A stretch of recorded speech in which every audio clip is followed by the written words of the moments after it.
Jahatnya globalis cabal dengan virus dan vaksin masih banyak yang belum sadar juga. Padahal 1,5 tahun sudah menghajar dunia. Kalau masyarakat awam wajar mereka tidak paham, karena itu mereka memang diarahkan untuk selalu jadi korban, baik oleh pejabat ataupun media mainstream. Tetapi ada pejabat yang paham namun malah memilih menjadi agen globalis cabal. Ini keterlaluan. Tapi banyak juga pejabat yang gak paham bahwa 1,5 tahun ini dunia masuk kategori perang biologi. Namun tetap merasa saat ini adalah masanya business as usual, normal-normal saja. Jadi kita mundur sebentar. 2014 masuk periode pemimpin baru di Indonesia. Waktu itu masa normal. Kemudian di 2016 mulai masuk masa perang dagang Amerika Tiongkok. Di sini mulai terlihat bahwa banyak pejabat yang gagap. Selama 2016 hingga 2020 mengelola negara bukan pakai mode wartime, tetapi pakai seperti masa normal. Hal ini membuat Indonesia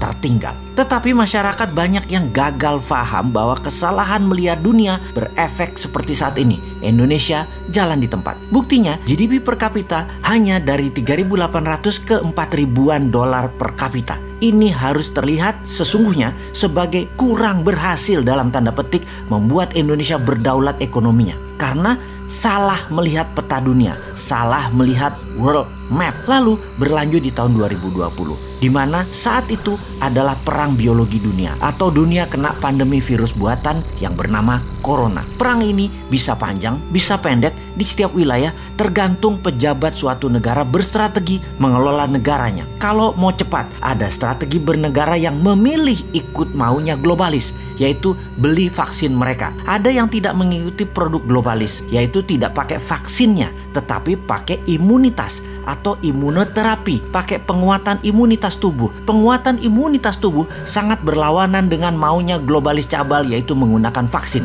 Negara yang di bawah pengaruh globalis pasti menghalangi terapi imunitas, termasuk tidak mengizinkan atau tidak mempromosikan biomedical yang pakai jamu-jamuan, herbal, stem cell, skeletum, multivitamin, dan lain sebagainya. Pokoknya harus vaksin, wajib vaksin. Produk asing lagi. Amerika, Rusia, India, Tiongkok semua terbanyak pakai produk mereka sendiri. Mau itu vaksin, mau itu biomedical peningkatan imunitas. Jadi ini fakta ya. Strategi keluar dan menang dari COVID kita bisa menghitung dari data lapangan, di mana kalau 70% populasi sudah memiliki kekebalan tubuh atau imunitas, maka dikatakan wilayah tersebut sudah memiliki herd immunity atau herd immunity-nya tercapai. Ketika herd immunity tercapai, maka virus corona bisa terkendali dan musnah. Cara mencapainya adalah dengan sesegera mungkin dilakukan vaksinasi dan memberikan kekebalan tubuh. Dengan strategi yang dijalankan setiap negara berbeda, maka akan didapat fakta pencapaian herd immunity di Indonesia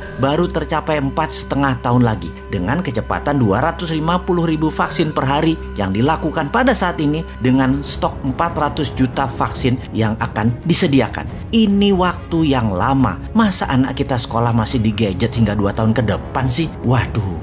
Tetapi bagaimana? Lah bergantung banget sama produk asing. Coba yang namanya Nusantara, Merah Putih, dan lain sebagainya dikategorikan solusi. Pasti 2 tahun ke depan herd immunity tercapai, sehingga beberapa wilayah per Juli ini bisa sekolah normal anak-anak kita. Bukan sampai 4 tahun lagi hidup di gadget. Kita bandingkan sejak 6 bulan yang lalu. Amerika dengan 1,8 juta vaksin dan berbagai imunoterapi per hari, maka dalam 5 bulan lagi herd immunity di Amerika tercapai. Tiongkok lebih dulu lagi. Sejak 9 bulan yang lalu sudah dengan kecepatan 15 juta per hari. 4 bulan lagi atau sekitar bulan September herd imunitas tercapai. India bahkan dengan kecepatan 2-3 juta per hari, diperkirakan 2,5 tahun lagi herd imunitas di India tercapai. Kalau Indonesia masih 4,5 tahun lagi. Ini gawat, bisa nggak berhaji selama 4 tahun ke depan. Ya ini mismanajemen kelolaan bernegaranya. Ditambah bisa sekolah dari gadget hingga 4 tahun ke depan. Waduh, bisa hilang keterampilan sosial anak-anak generasi Z zilenial ini yang saat ini usianya 20 tahun ke bawah. Jangan begitulah mengelola negaranya, wahai pejabat.